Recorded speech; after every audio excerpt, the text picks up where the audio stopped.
Добрый вечер. Студия РЭП предлагает очередную дискуссию. Сегодня мы будем говорить на тему, которая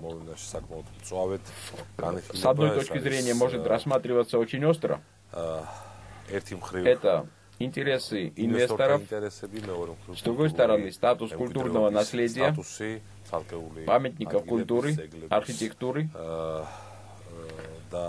Насколько возможно, чтобы эти противостоящие друг другу интересы как-то могли бы сосуществовать. Насколько они противоположны и взаимоисключают друг друга. Насколько интересы культуры могут вытеснить интересы предпринимателей и наоборот. Это очень злободневная сегодня тема.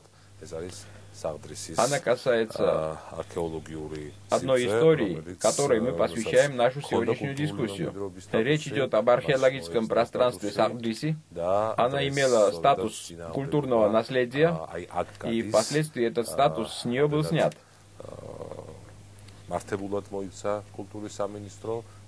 Такова сегодня суть противоречия, насколько правомерным было действие Министерства культуры, насколько соответствует интересам инвестора, чтобы этот статус культурного памятника был восстановлен. Заслуживает ли этот исторический памятник того, чтобы он имел статус культурного наследия? Вот об этих вопросах мы будем говорить с гостями нашей студии. Это довольно специфическая тема, но мы хотим разобраться в конкретных деталях и, как говорится, пролить свет над этим спорным вопросом. Георгий Гогочури, археолог Национального музея Грузии, Гурам Мирцхулава, также археолог Национального музея, Саломе Чантуридзе, искусствовед, представительница движения «Зеленый кулак», Нино Гуджараидзе, исполнительный директор «Зеленой альтернативы», и Звиат Ватиашвили, представитель департамента стратегии культурного наследия Министерства культуры и защиты памятников. Я надеюсь, не ошибся в этом названии. Давайте попробуем разобраться, чем является этот комплекс Сагдриси, в котором, по мнению историков, существует культурный памятник древней эпохи. Это примерно 4-3 тысячелетие до нашей эры.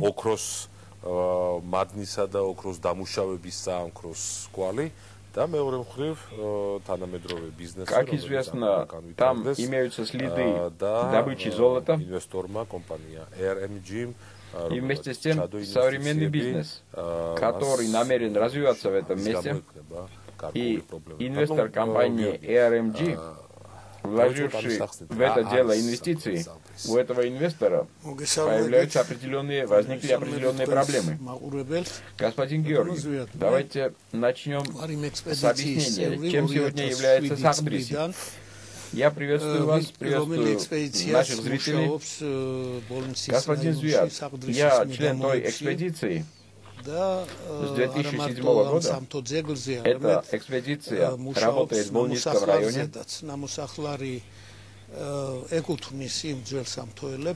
которая прилегает к Сагдриси.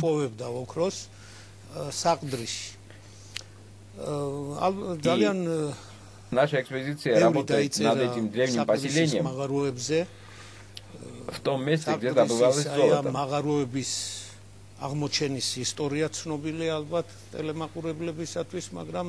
Много говорилось о сагдрийских рудниках.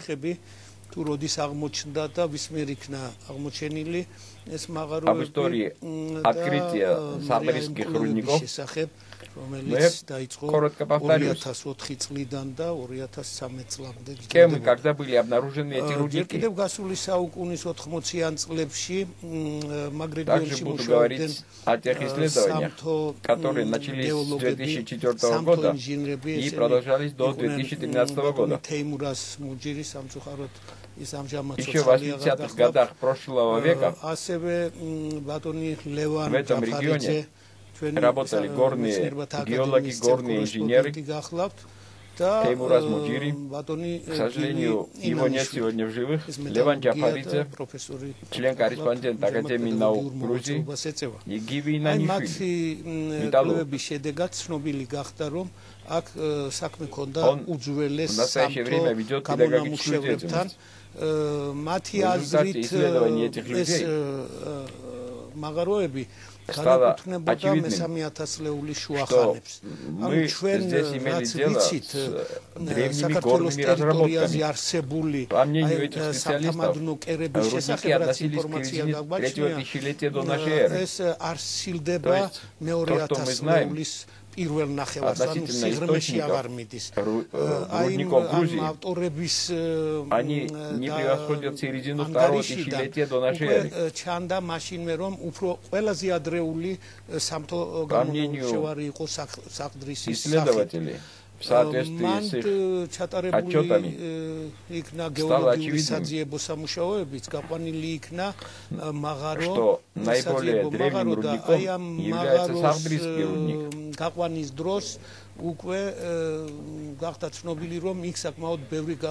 Там были проведены геологические работы, и в результате этих работ были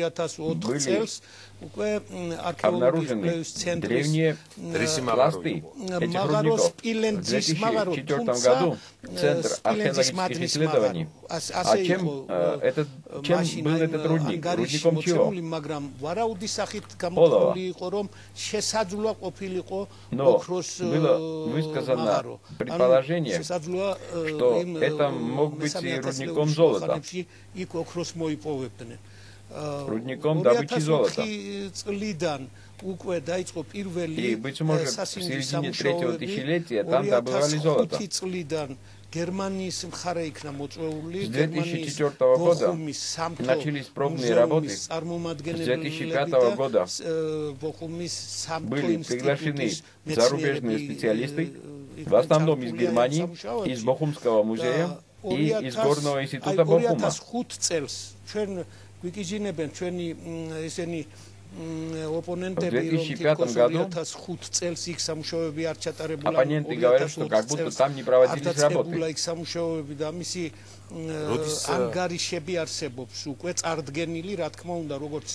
И существуют соответствующие отчеты, как в Министерстве культуры Грузии, так и в Академии наук. Господин Звят, когда Министерство культуры приняло информацию об этих раскопках, то есть Сахдрийский получил статус культурного наследия, памятника культурного наследия. В 2005 году для Министерства культуры было очевидно, что там производились археологические работы. Но тогда Министерство культуры не выдавало разрешения, и в то время такое разрешение могла выдать Академия наук Грузии. როდესაც 2006 წელს მიენიჭა მას კულტურული მემკვიდრეობის სტატუსი და 2006 წელს უკვე კანონმდებლობით А когда было присвоено звание культурного статуса? археологию სამუშაოებს და в 2006 году. კულტურისა ძეგლთა დაცვის სამინისტრო. აი სწორედ И уже в соответствии с законодательством официალურად შემოვიდა было получено разрешение на археологические работы стало выдавать Министерство культуры и защиты памятников. В 2006 году Официально были введены отчеты археологические объекты, официально только 2006 წლიდან. Относительно работ на этом археологическом объекте. Вазустებ თქვენმა სამინისტრომ 2006 წელს მიიღო ინფორმაცია Для Министерства культуры и защиты памятников კულტურული მემკვიდრეობის ძეგლის 2006 წელს მიიღო ინფორმაცია, ანუ стало очевидным შემოვიდა ანგარიშები в отчетах 2006 года. სამინისტრომ გასანებართვა აი ამ ტერიტორიაზე არქეოლოგიური გათხრების. Ваше министерство в 2006 году получило информацию. Или к этому времени объекту был присвоен статус памятника культуры. Да 2006 წელსვე დაიწყო в 2006 году документацიის მომზადება, საღრიცხვო документацიის в მომზადება. министерстве появились отчеты, поскольку министерство выдало разрешение относительно археологических раскопок на территории. И эти отчеты необходимо было представить уже в министерство, а не в Академию наук. Для министерства это было уже известно в 2006 году. В том же году начался сбор документации с тем, чтобы объекту было бы присвоено звание культурного наследия. Я не говорил о том, что стало основанием присвоения культурного статуса этому объекту. С 2004 года в это дело включилась немецкая сторона, были взяты соответствующие образцы почвы. შიგნით გულისხმობ სიღრმეში აი ძველ გამონამუშევრებს ამ ძველ მაღაროებში были образцы залы აიღეს როგორც ნახშირის ნიმუშები ლაბორატორного анализа. ნიადაგი კულტურული ფენას გულისხმობ და ეს там не оказалось олова, там было только золото. ლაბორატორიულმა და იმან ანალიზებმა აჩვენა რომ აქ არ იყო სპილენძი, იყო მხოლოდ ოქრო. Да, რაც მთავარია, თარიღი იყო ძალიან ძველი. ეს დაახლოებით примерно 3300 лет до нашей эры. 3200, 3100 და ბოლო აი მთელი სერია არის რადიოკარბონული თარიღებისა და ყველაზე გვიანდელი არის 2000 წელი ძველი წელთაღრიცხვით. მანამდის გერმანელებსაც ქონდათ ისე წარმოდგენა, რომ ისინი Самое позднее 2580 год. მაგრამ აი ამ რამდენიმე ათეული ნიმუში რო იქნა შესწავლილი, აღმოჩნდა რომ იქ საერთოდ სპილენძი До этого немцы полагали, что они исследуют оловянные рудники. შემოდგომაზე ჩაატარეს სამუშაოები, მერაც აკითხული მაქვს და მერაც ვიცი იმათი ანგარიშებიდან Но после изучения нескольких десятков образцов оказалось, что там вовсе не было олова. Геологи в 2012 году провели работу. И то, что я знаю из их отчетов, когда это называлось кварцитовым рудником. И речь шла о том, что олово начинается с глубины 2800 метров. И было сказано, что это такой существенный объект.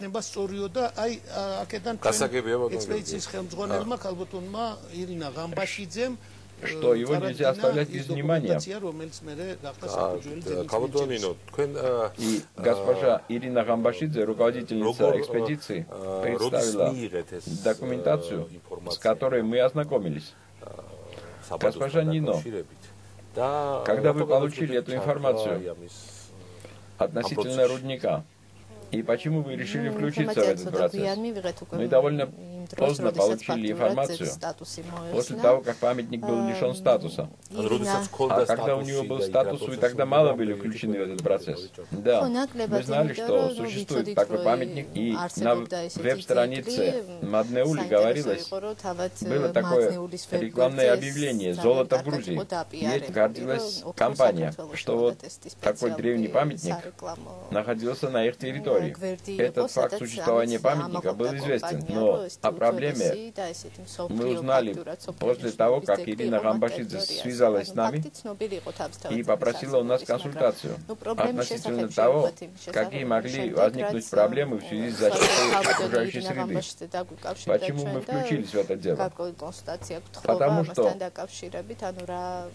у памятника был снят статус, но не потому, что он не обладал ценностью, а потому что компания, которая разрабатывала эти рудники, чтобы она могла спокойно продолжать свои работы.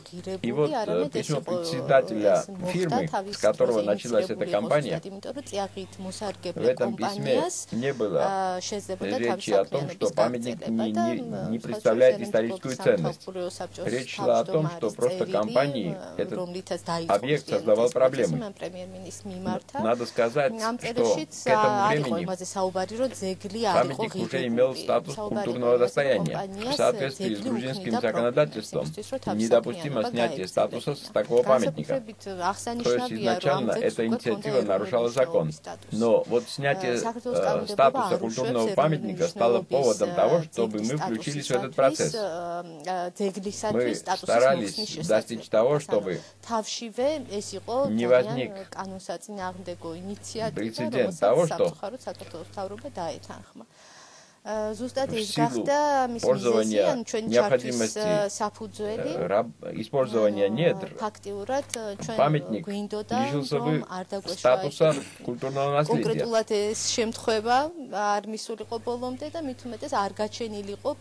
Вот поэтому мы включились в этот процесс.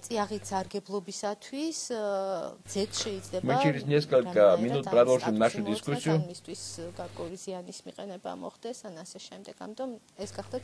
И будем говорить о том,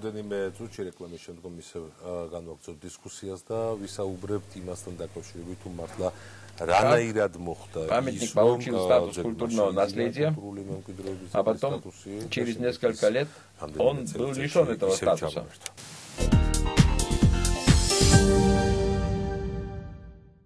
Студия продолжает дискуссию. Мы говорим о комплексе Сагдриси, как о памятнике культуры, а также как о том пространстве, где Energy Gold, инвестиционная группа, ведет свой бизнес. Вот возникло такое серьезное противостояние. Является ли это памятником культуры, вот эта территория, или просто бизнес-пространством? Господин Гурам, мы были членом комиссии, которая положила на стол документ о том, что необходимо было снять статус культурного памятника. Почему возникла такая тема? Это было лишь воля инвестора, каприз инвестора. Для меня и сегодня непонятно, почему возникла эта тема. Вот тут участница нашей дискуссии говорила, что мы всегда гордились такой памятник культуры, а впоследствии как будто бы дела потребовали того, чтобы с этого памятника был снят статус.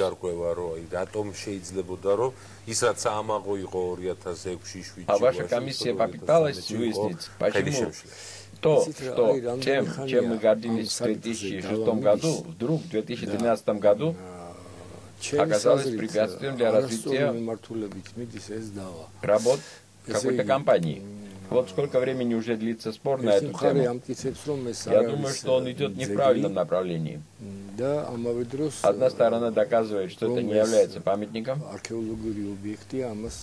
Вместе с тем, никто не может отрицать, что это археологический объект. Но когда идет спор, каждая из сторон приводит достаточные аргументы, доказывающие или отрицающие какое-то положение. Но ни одна из сторон не хочет согласиться с противной стороной.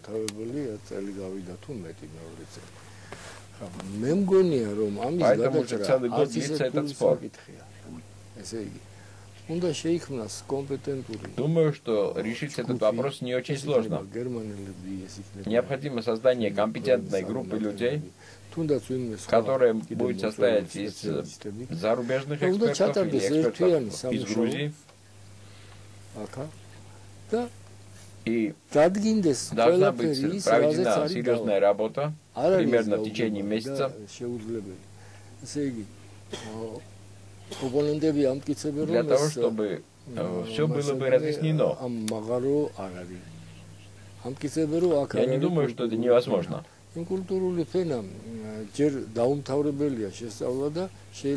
Оппоненты говорят, что это не рудник. Они полагают, что тут нет культурного слоя. Во-первых, не завершено изучение этого слоя. Быть может, это было бы возможно в результате раскопок, который показал бы всему миру, что тут имеется культурный слой. Я думаю, что это несложно. Также не составляет проблемы доказать то, имеются ли там следы огня. Во-первых, следы от огня не исчезают. Да, но это надо показать. Я знаю, что есть, но надо показать тому, кто в это не верит. Необходимо показать уголь, залу. Надо провести анализ золы в лабораториях. И когда у тебя будут соответствующие доказательства, этого будет вполне достаточно. Это все возможно. Соответственно, необходим анализ тех камней,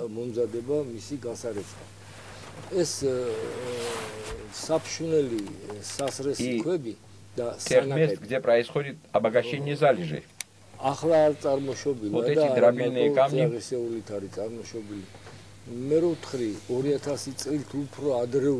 они появились не сегодня. Когда я раскапываю памятник, которому более 2000 лет, там эти дробильные камни используются для обмолота пшеницы. И специалисты могут установить, какого сорта зерно мололось этими камнями. Так что эти камни сохраняют информацию.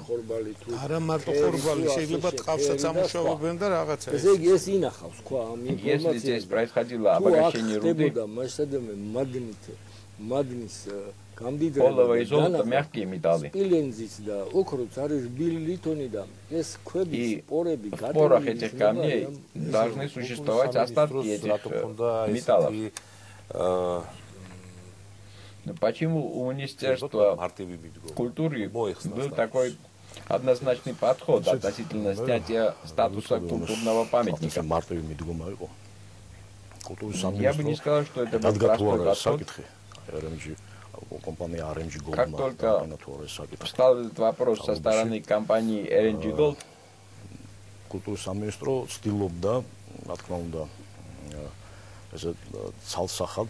Министерство культуры старалось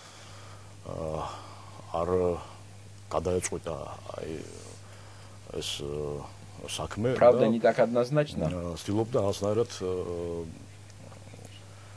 Она не старалась одним взмахом руки решить этот вопрос.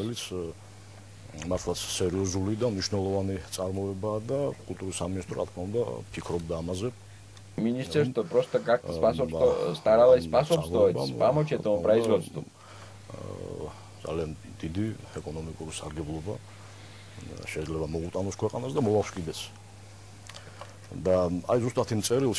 является серьезным предприятием, и Министерство культуры считало, что предприятие могло принести большую экономическую пользу стране. В этом письме Energy Gold говорилось, что этот памятник, им мешало то, что этот памятник имел защитную зону в радиусе 500 метров.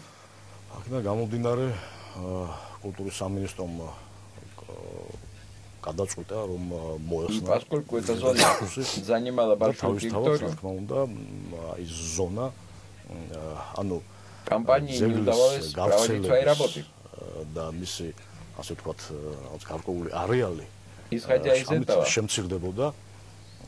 და RMG-ს კომპანია RMG-ს მიეცემოდა სტატუს იქ მიახლოვებოდა ამ ძეგლს არიან პამятника სამუშაოები урезан. Авиакомпания таким образом получала возможность прийти к памятнику и проводить свои работы. Господин Гурам говорил, მაგრამ აი ბატონმა გურამმა აღნიშნა ეს იმას არ ნიშნავდა რომ снятие статуса не означало то, что компании предоставлялось право რომ იქ არსებული არქეოლოგიური ობიექტი არქეოლოგическому объекту. არქეოლოგიური ობიექტი თავისთავად არსებობს იქ და მისი დაზიანება ან განადგურება ижება канон. Нанесение какого-либо ущерба карается законом. У нас есть возможность связаться с одним из членов комиссии, который также занимался вопросом статуса Сагдриси. Это Давид Ломиташвили. Мы можем поговорить с ним по телефону. Мы приветствуем вас, господин Давид. Большое спасибо, что вы включились в нашу передачу. Нас интересует, вы являетесь членом комиссии, которая рассматривала вопрос статуса Сагдриси как культурного памятника. И комиссия пришла к решению тому, чтобы снять этот статус. Какова была ваша позиция? Приветствую вас, господин Зуят, приветствую телезрителей. Я был членом комиссии, которая была создана по приказу министра культуры и защиты памятников. Хочу сказать, что эта комиссия получила два задания. С одной стороны, правовая сторона вопроса, а вторая научная сторона, которая состоит из двух частей.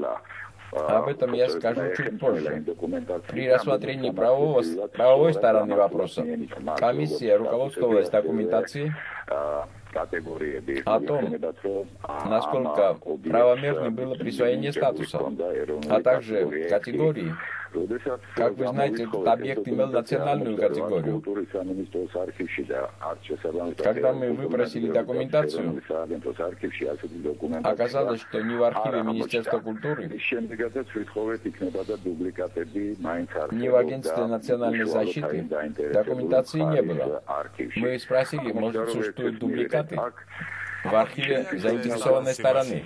Однако и такого дубликата не было. А кто тогда присвоил этот статус памятнику?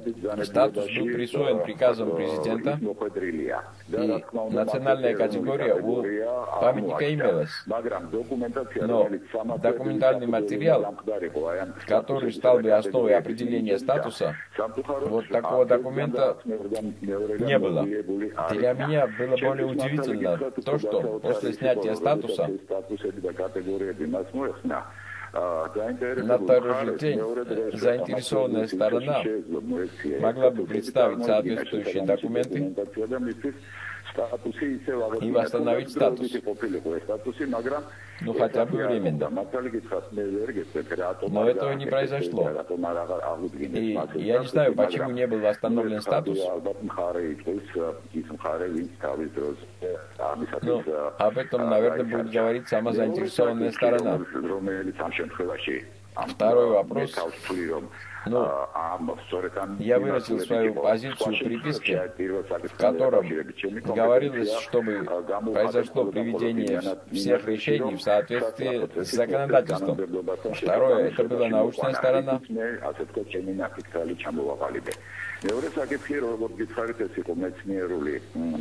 Этот вопрос касался биологии, геологического направления. Я ознакомился с документацией,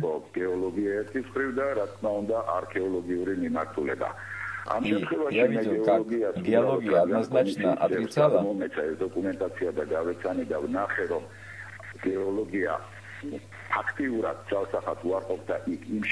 те положения, которые были поставлены с геологической точки зрения.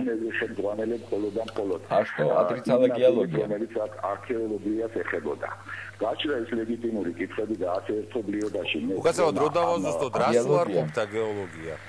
отрицала опубликованную данные о золотых рудниках. Господин Сандро Твалчелидзе, Куцнашвили, они стали отрицать,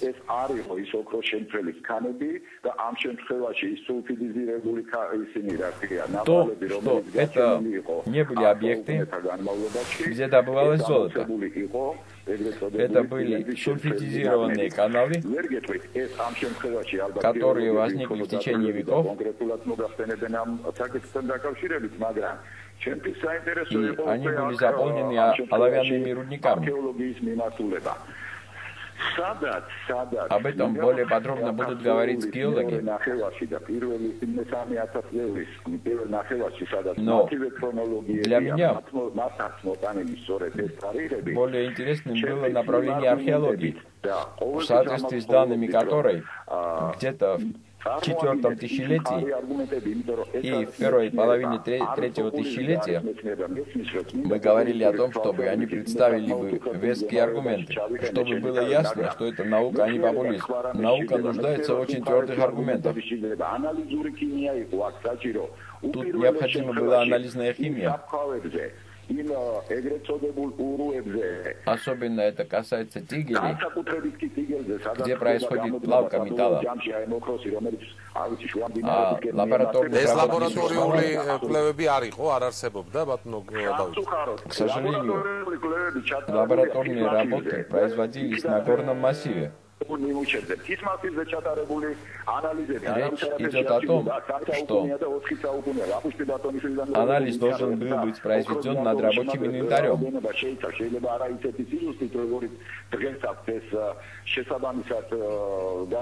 Золото имеет такое свойство, что оно на всех этапах оставляет свой след.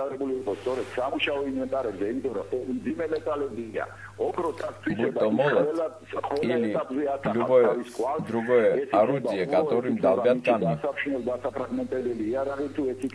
К сожалению, эти анализы не представлены. Что является одним из оснований того, что не могла существовать такая индустрия.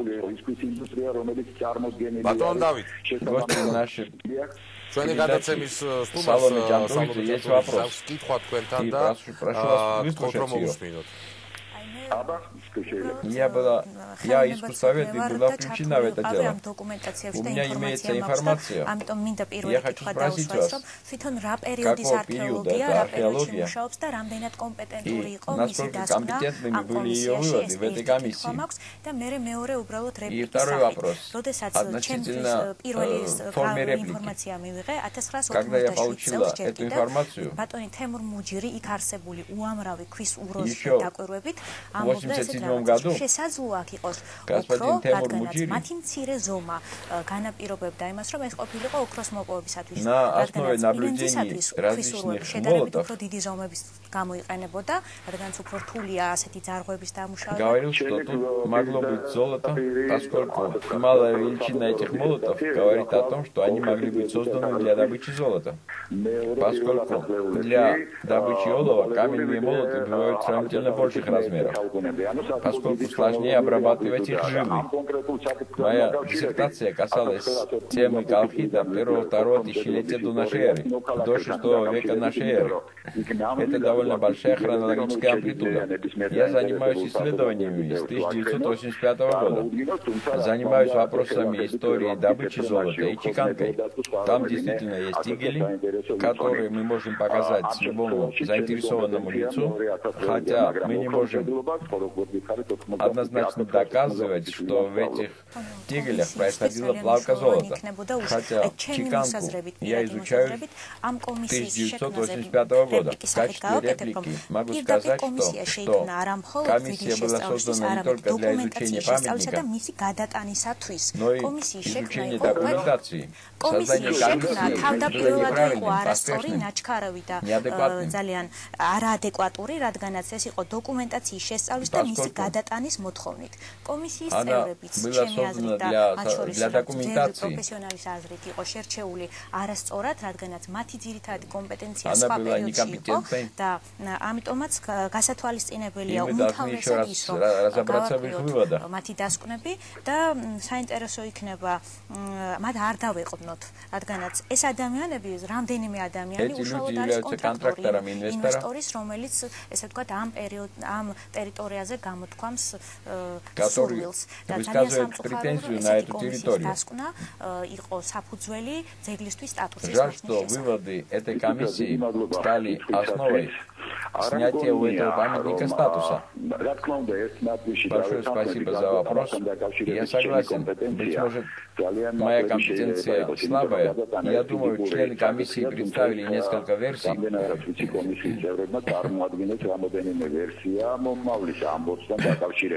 Но в этом деле я не принимал участия. Что касается второй части вопроса, не думаю, что необходимо быть большим историком.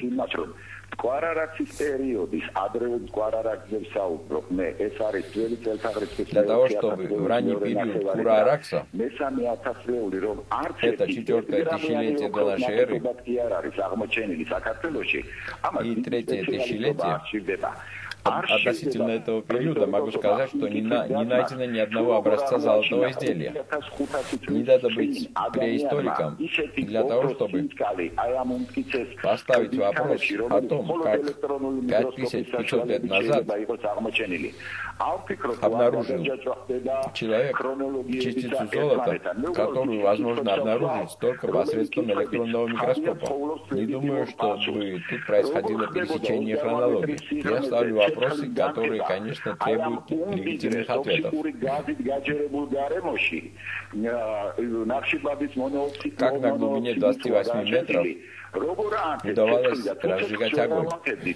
Вот в этом богатейшем, проникнутом тактическими газами пространстве, заполненными углеводородом, как им удавалось зажечь огонь?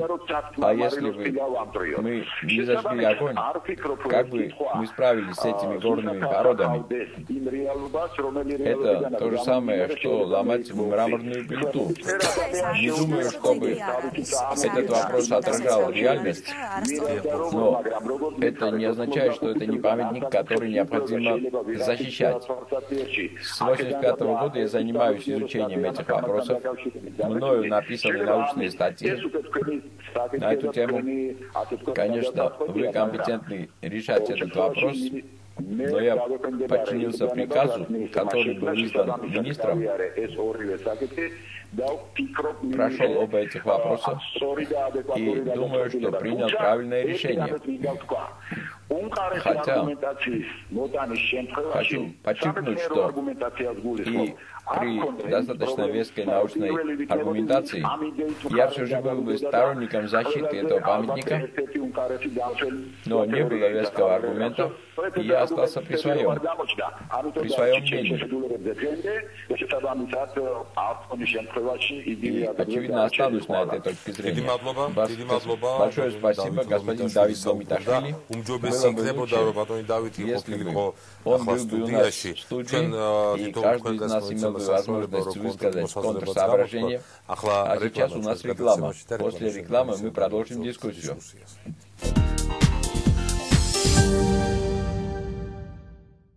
Сегодня фактически производство работает на убыль. И единственное, что дало бы возможность производству сохранить свой статус, чтобы оно было прибыльным и не начались бы сокращения людей до лучших времен, это проект Сардриси. Поэтому его значение никак нельзя переоценить. Это реальная ситуация. Что касается позиции Министерства культуры и защиты памятников, если брать за исходную точку окончательный ответ, который опирается на письмо председателя Академии наук господина Кваситадзе, в письме говорится, что у немецких ученых есть еще какие-то сомнения, и что необходимо продолжение изучать объект. Если это является причиной невыдачи разрешения, я просто удивлен. Позиция Министерства культуры и защиты памятников не раз было выражено во многих законодательных актах, которые были приняты. В конечном ответе Министерство само противоречит своему предыдущему решению. Эти решения имеют форму законодательных актов. Решением правительства был упразднен статус культурного памятника. Это произошло с нарушением законодательства. Кроме того, комиссия при министерстве установила, что этот объект не соответствовал статусу памятника. Министерство написало письмо правительству, на основе которого с сахтрийской территории был снят статус исторического памятника. Исходя из этого, позиция высокопоставленных лиц министерства по поводу такого выражения, что это не мое, но это памятник,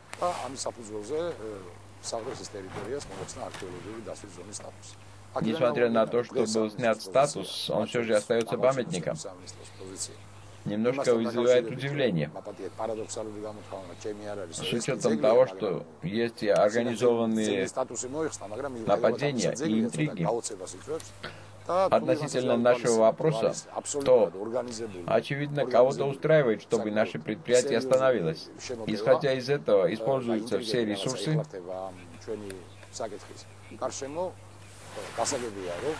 и в этих ресурсах предполагается и Министерство культуры.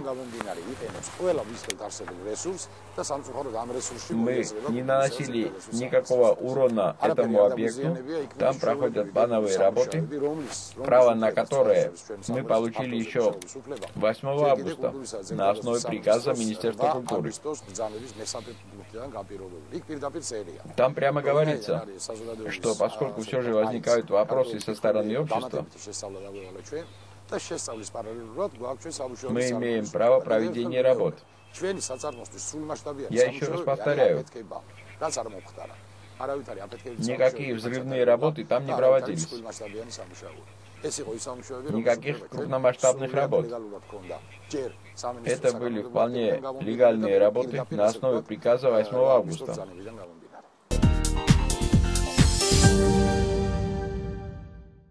Это был Сосот Сабадзе. Он отказался от прямого участия в диалоге, поскольку они считают, что для них приемлемы лишь дебаты с министром культуры. Но мы сочли необходимым предложить этот комментарий нашим зрителям и участникам дискуссии. Наверное, более значительно в конце нашей беседы поговорить о том, в чем может быть выход из этой ситуации. Пока, перед тем, как непосредственно ответить на этот вопрос, я бы хотел сказать несколько слов по поводу выступления Ломиташвили.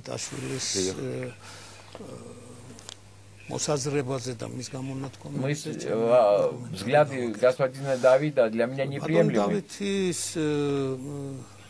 Когда ты не знаком с памятником и не имеешь о нем никакую информацию,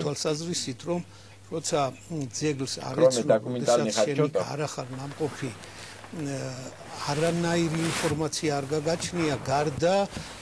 которые с 2006 года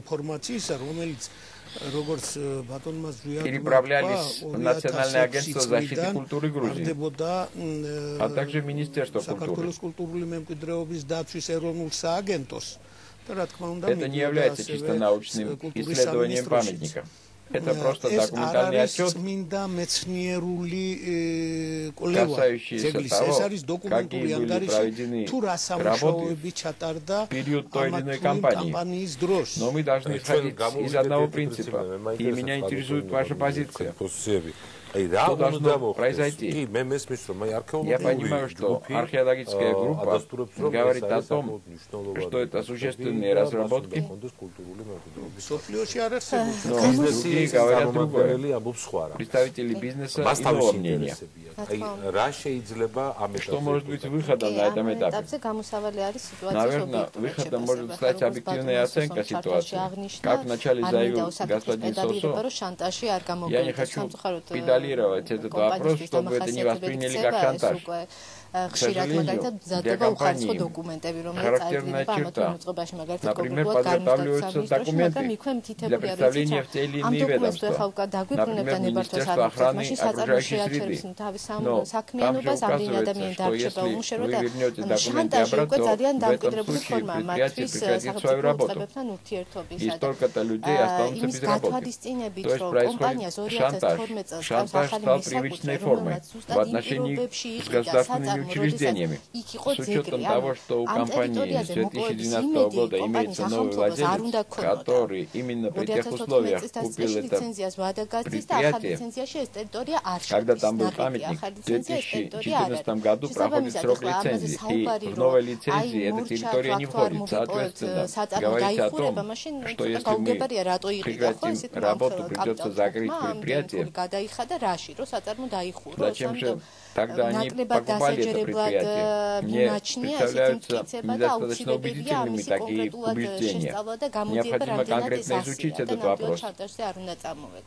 Мы не должны подвергаться шантажу. С другой стороны, выход, конечно, в том, чтобы соответствовать закону, быть законопослушными. Закон защиты окружающей среды, защиты культурного наследия, закон о недрах. Когда пользующийся с недрами в процессе своей работы столкнется с объектом такой ценности, даже в том случае, если он не уверен, в какой мере этот объект ценен, он должен прекратить работу и представить документацию Министерству культуры и защиты памятников. А если это ценный объект, то там должны прекратиться работы по какой-либо добыче. Вот в законе как раз говорится об этом. Эти записи являются средством защиты культурных памятников. А Министерство культуры собирается возвращаться к этому вопросу? Я еще раз хочу сказать, то, что у этого объекта был снят статус памятника,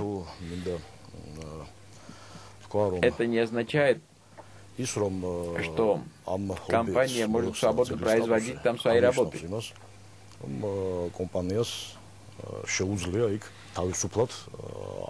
Во-первых, существует 14-я статья закона о культурных памятниках, где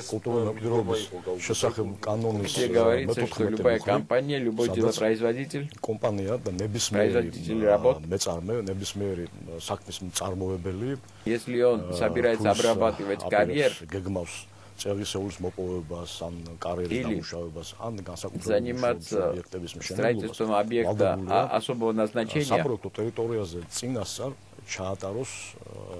обязан предварительно на проектной территории произвести обследование с культурологической точки зрения и представить отчет в Министерство культуры и защиты памятников. Положительный вывод Министерства культуры будет основой того, чтобы они начали бы работать на этой территории. Поэтому они столько времени ждали нашего заключения. Но мы уместились в эти сроки, и у них имеются выводы. Эти выводы отрицательные, заключения отрицательные. Да. Эта компания не может там начать работы, исходя из того, что там до сих пор существует значительный археологический объект. Может, какая-то патовая ситуация. დაზუსტებით არ ვიცი. Эдгар ситуация ხომ არ არის памятника нет статуса. Но компания не может производить там работы. იმიტომ რომ იქ არის არქეოლოგიური ძეგლი. Поскольку там есть археологический памятник. უკაცრავად ერთი წუთი. Нет, там нет археологического памятника. Am объектс მოეხსნა ძეგლის Там ведутся археологические раскопки. Археологიური объекты და был лишен статуса памятника. Но археологический объект, то, что существует значительный археологический объект на этой территории, это подтверждает большая группа ученых. Кроме этого, отчеты, которые они представили при финансировании RNG Gold относительно археологических работ, которые проходили в октябре-ноябре прошлого года, эти отчеты они представили в министерство их рассмотрело и пригласило представителей археологической секции Министерства культуры и дополнительно других специалистов. В своих заключениях они говорят, что там обязательно продолжение археологических работ, поскольку на этой территории и ныне существует значительный археологический объект, который необходимо изучать. Я хочу отозваться на заявление господина Сосо о том, что памятник в настоящее время не поврежден. 7 ноября, в день Рождества,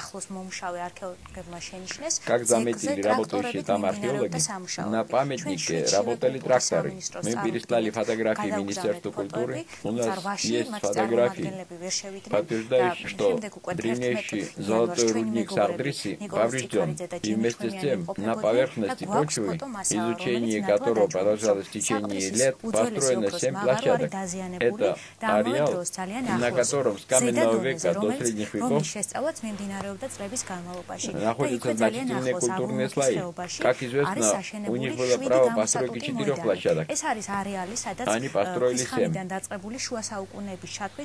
Мы требуем того, чтобы все подчинялись закону, и если в начале памятнику неправильно был присвоен статус, необходимо, чтобы комиссия изучила, кто присвоил памятнику статус и куда исчезли эти документы. Ясно, что позиция Министерства культуры в течение столького времени была неопределенной. Хотя сегодня их позиция такова, что это памятник, который нуждается в защите. Очень хорошо. Но перед нашими глазами произошло повреждение памятника. И за это ответственно не только Министерство культуры, но ответственность ложится и на Министерство окружающей среды, которое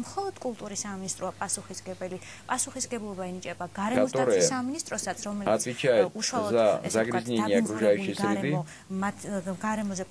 За это ответственна и прокуратура, которая должна возбудить дело по этому случаю. О каком нарушении закона говорим? Это 88-я статья. Первый пункт 2059 статьи. Я не являюсь юристом. Без разрешения на археологическом объекте. Это уже является нарушением. Кроме этого, представители Министерства культуры не пустили на территорию памятник. Это тоже нарушение. Понятно. Большое спасибо гостям нашей студии. Нашей передачи. Конечно, за час передачи мы не могли бы внести полную ясность в эту проблему, поскольку это довольно большой вопрос, он формировался в течение ряда лет, и возник такой казус между инвестором и между статусом культурного наследия, памятником культурного наследия. Мы надеемся, что проблема будет решена так, чтобы не пострадала ни одна из сторон. Наверное, это самое значительное достижение, чтобы не потерять памятник, имеющий культурную ценность, поскольку там продолжаются работы. И вместе с тем, чтобы у инвестора было больше свободы, чтобы не потерпела ущерб его компания.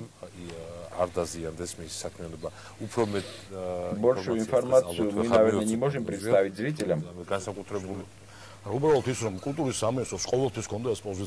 Просто у Министерства культуры всегда была такая позиция. ეს მნიშვნელოვანი ფაქტია, რომ კულტურის სამინისტროს მოახდინა ხელშეწყობა. Там произошла კულტურის სამინისტროს საქმიანობამ, когда с памятника был снят статус, წარმოშვა ზუსტადაც ეს პრობლემა. Осложнилась ситуация. Это надо исправить. Наход ეს ალბათ არის გამოსასწორებელი. Როგორ გამოსწორდება? Как это можно исправить? Мы это увидим в ближайшее время. Студия РЭ дает вам гарантию, что мы максимально постараемся представить нашим зрителям ход этого дела. Георгий Гогочури, Гурам Мирцхулава, Зуян Патияшвили. Я хочу поблагодарить вас за участие в нашей студии. До новых встреч!